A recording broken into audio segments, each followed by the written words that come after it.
Imagine living your life after 50 and feeling energized and excited about your future. Welcome to the Women in the Middle podcast, the podcast for women who are ready to figure out what they want and create the life they deserve. Here's your host and master certified life coach, Suzy Rosenstein.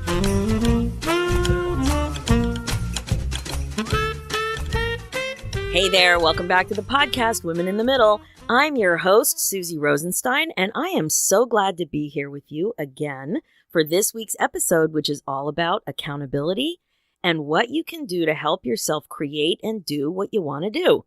What you say you're going to do more than you currently do. Now, that's a lot of do's. And in my family, when you say do, it is a cause for celebration.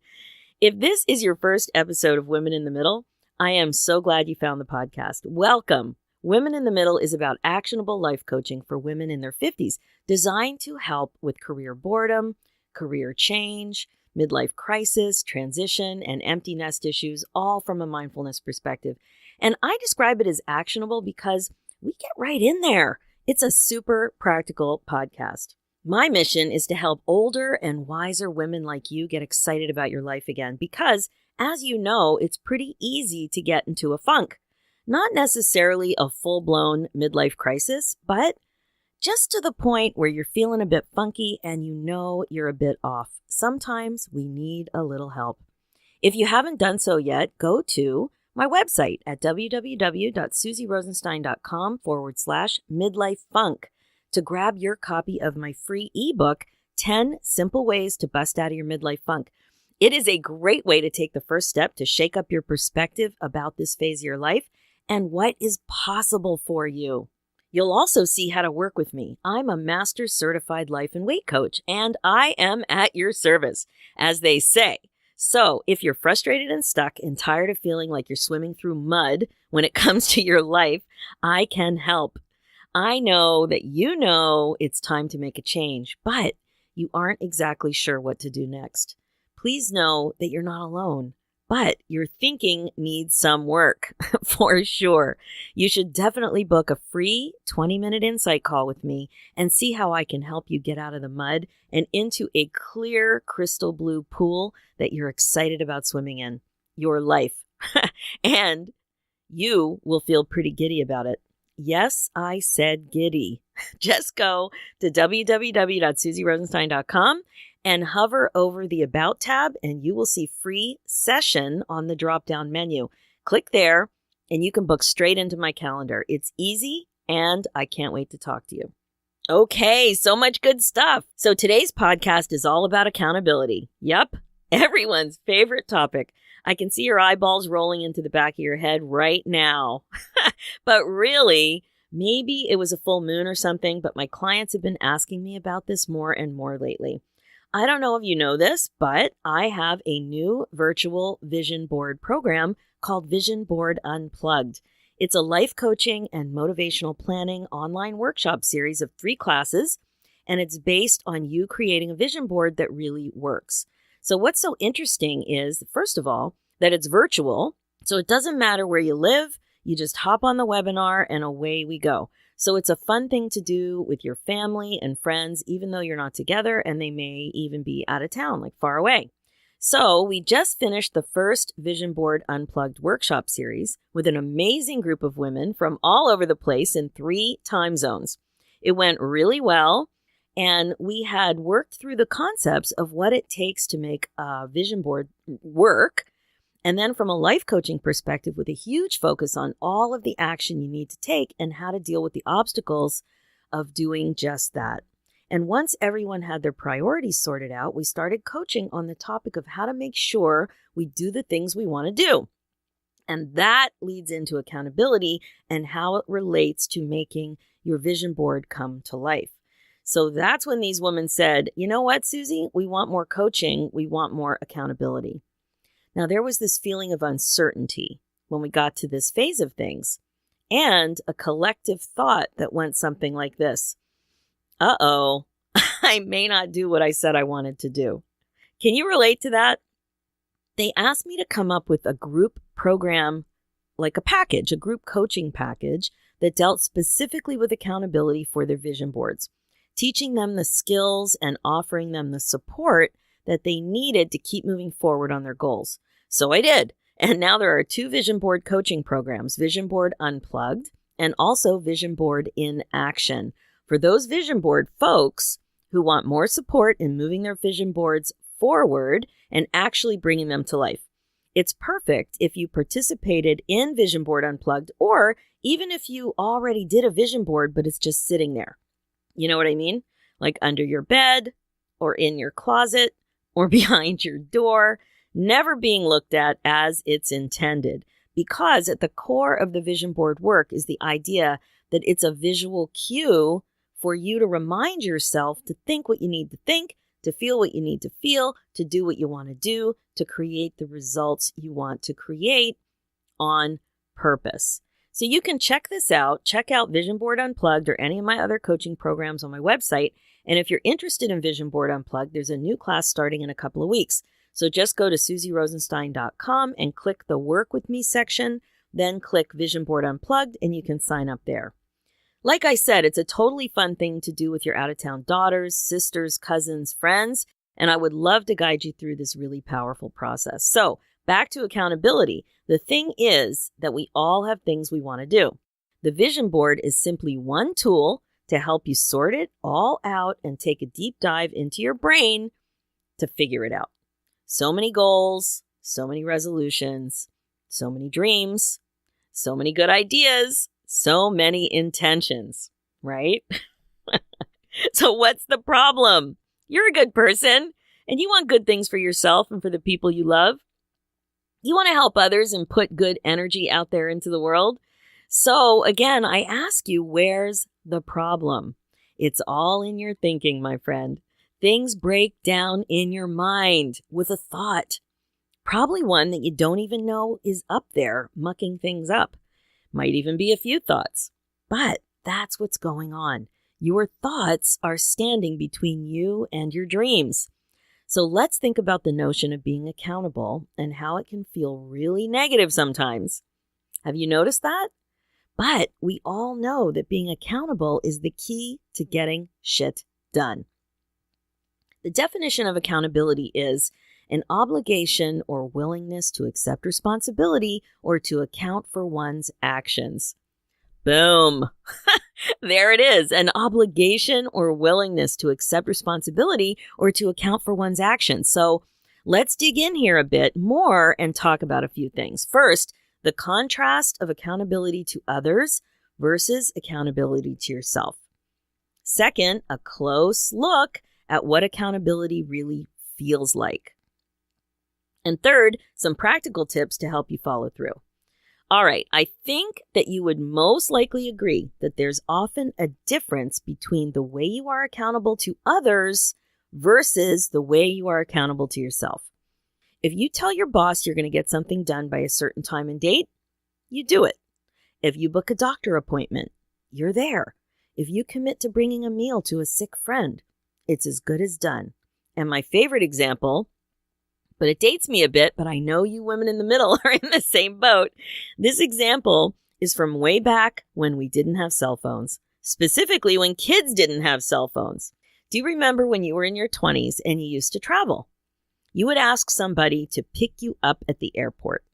Now, you couldn't just ask anyone. It had to be someone you could absolutely rely on to remember and to be there. I used to have a list in my head of friends I could count on to pick me up at the airport and friends that I loved, but I would never ask them in a million years to do that because I just couldn't count on them for that type of thing. Remember, no cell phones. So you would go away for a week or two and then show up at the airport, no communication for weeks. Remember how expensive it was to call long distance? And your reliable friend or family member would be there waiting for you.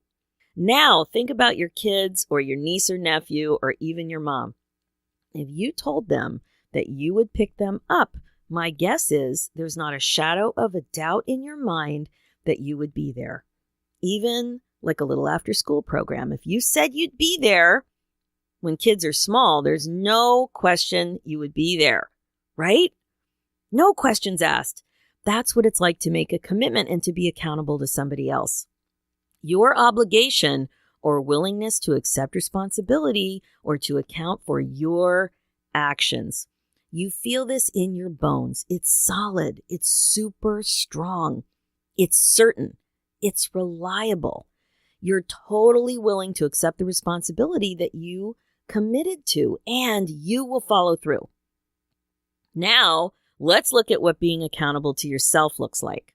Perhaps it's around a date in your calendar to go to the gym, or a desire to clean out a pile of crap somewhere in the house, or a drawer, or the garage.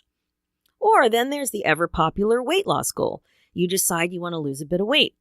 What happens to so many of us is that these types of commitments to yourself, don't feel the same way to you. And therefore, the accountability isn't the same either.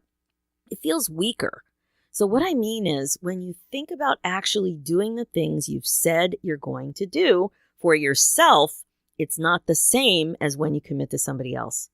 This commitment, or lack thereof, plays itself out by just withering away or diminishing. It's not strong enough to stay top of mind or demand action. And that's where regrets come in. And you know I love to talk about regret proofing.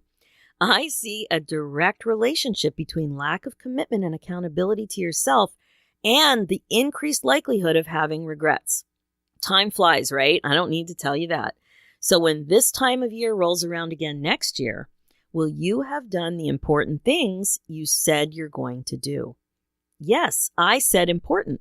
I'm not even talking about all the things on your regular old list. I know you're busy. I know you've got tons of things to do as the captain of your ship. But I'm really only talking about what you've prioritized for yourself. So these are things that have hit the priority list.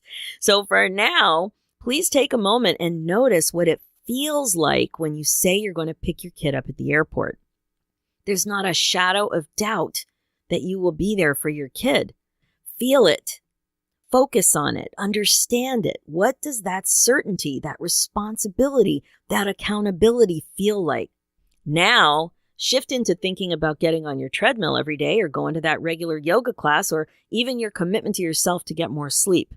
Do you have the same level of certainty, commitment, accountability to yourself to do something that you've prioritized? I can hear you. Yes, by some magical podcast virtual connection that we have, I can hear that you're saying this. Not quite the same, right? This, my friend, takes work. And the first step is to notice it, to be aware of it. And the reason it's not the same feeling is because it's not the same thought about doing it. So when it comes to your kid or your mom or your husband or your boss, the thought you think about accountability to what you've said is what's driving your feeling. What I'm saying is what you think about your obligation or your willingness to accept responsibility or to account for your action is what creates your feeling. Let's take an example. I'll stick to this airport scenario. When I think about telling my kid that I would pick him up at the airport, my thought is something like this. I won't let my kid down. That's my thought. I won't let my kid down. And when I think I won't let my kid down, it creates a feeling. For me, it's more than feeling responsible. It's deep. It's more like love, commitment, confidence. It's strong. I have no trouble feeling it, and I know it's unshakable. And when I feel this way, what do? I follow through. I take action. I do, right? Without hesitation. My personal result is that I'm accountable to my kid. I feel confident when I make a promise or commitment that I will follow through, period. So that thought, I won't let my kid down, creates the exact result that I want. Because I have a proven track record now too. Because of this, my kids have no trouble knowing at the deepest level that I'll always be there for them, airport pickups or otherwise. They know it. I know it. That's just the way it is. It's done. Now let's shift things a bit. Think to yourself, when you make a promise to yourself about doing something for yourself, how do you feel? Let's say that you tell yourself that you'll lose 10 pounds over the next 3 months, or that you'll start a regular exercise routine and start getting up at 6 a.m. every morning to work out or go for a walk, something like that. Or maybe even that you'll get 8 hours of sleep a night or journal every day as part of your new and improved morning routine. What's the likelihood that this will actually happen? That you will be accountable to yourself the same way you would be accountable to your kid? What is the feeling you have about your obligation or willingness to accept responsibility and account for your actions around a commitment to yourself? Does it feel the same? Does it feel as certain, as reliable, as intense, as confident? My guess is that it doesn't. And the reason for this is because of a thought. There's something you're thinking that creates this feeling as well.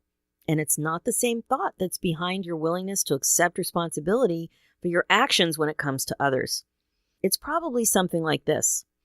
It's okay if this doesn't happen. Or, I can work on this later. Maybe this one. It's more important that I get this other work done. Do you follow? In fact, there's often a thought that you need help being accountable, that you need some external accountability. And if you had this external accountability set up, you would be more successful. That if you tell someone else, you'll be more accountable. That if you log into an app, you'll be more accountable. Or if you go to a meeting, you'll be more accountable. That if you're in a group where everyone is doing the same sort of activity, you'll be more accountable. So interesting, right? That's what happened with the vision board group. And it's super common to feel this way. And for sure, many people are indeed more successful when they are in an accountability group. But it's not because of the group that you're more successful. It's actually because of the way you're thinking about the group, that it's better or easier with the group. In other words, it's what you're making the group mean that is creating your feelings, which are creating your result. Of course, you'll learn more skills and gain more insights, but under it all is a different thought. And we all know what that means. Different feelings, different actions, and a result that proves your thought. In the same vein, what I'd like to offer you is that the thought that created your feeling of confidence and responsibility and accountability with the whole kid at the airport scenario is available to you now in all circumstances, even when it comes to your accountability to yourself. That thought, I don't want to let my kid down, can be transferred and adapted to other circumstances. You could think that you don't want to let yourself down, for example. Notice how you feel. You want to think a thought on purpose that generates the same kind of feelings. And notice also that it's just a skill to think thoughts like this more regularly. It's a skill that you can practice, just like you practice playing tennis and driving in the snow. Yes, I mentioned snow. Sorry, we're up to our ears in snow in Toronto. So the more you practice the skill, the more effortless it becomes. Thinking thoughts that are useful to you are a great example of that. So, what can you do to be more accountable to yourself? The first step is awareness. Notice when you are accountable and when you're not. Dig a little and try to catch the thought that's creating your feelings of obligation to follow through on your commitment. When you're accountable, you're thinking one thought. When you're not accountable, it's a different thought. So isolate the thought for amazing insight. Open yourself up to be fascinated with yourself as you're digging around. Take a really good look and see what's going on. Don't just accept that you're not accountable or that you need help. Dig. All right. Second, practice thinking the thoughts that are the most useful for you and your effort to be more accountable. Make notes. Put them in your phone. Practice repeating them. Do what you can to put these thoughts at the forefront of your mind. Be compassionate with yourself as you're strengthening your new skills. Cleaning up mental hygiene takes practice. Third, create support when you want to be more accountable and aren't quite there yet on your own. Get an accountability buddy. Join a group. Download a helpful app. Make sure to do what you need to do to be a woman who's accountable to herself. But what I really want you to consider is that this support is part of your training and practice to improve your own skills. It's part of the process. It's not something you do instead.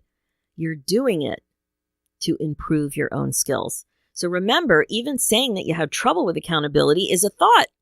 It's an ingrained way of thinking about yourself. So you can start here. Can you be open to the idea that you're getting better at accountability? I think you can. So that's it for this episode. If you like what you've heard, just head over to Women in the Middle podcast on iTunes and leave me a review. Oh my God, if you are a regular listener to this podcast and you've said to yourself that you want to leave me a review and you haven't yet, it's a great opportunity to practice being more accountable to yourself. And I have to tell you, seeing those reviews just makes my heart sing. So do it, ladies. I would really appreciate it. Check out the show notes too. There's lots of information there and links to anything we've talked about. So just go to www.suzyrosenstein.com. Let's do this, ladies. One scary accountability thought at a time. Thanks so much for listening and have a great week.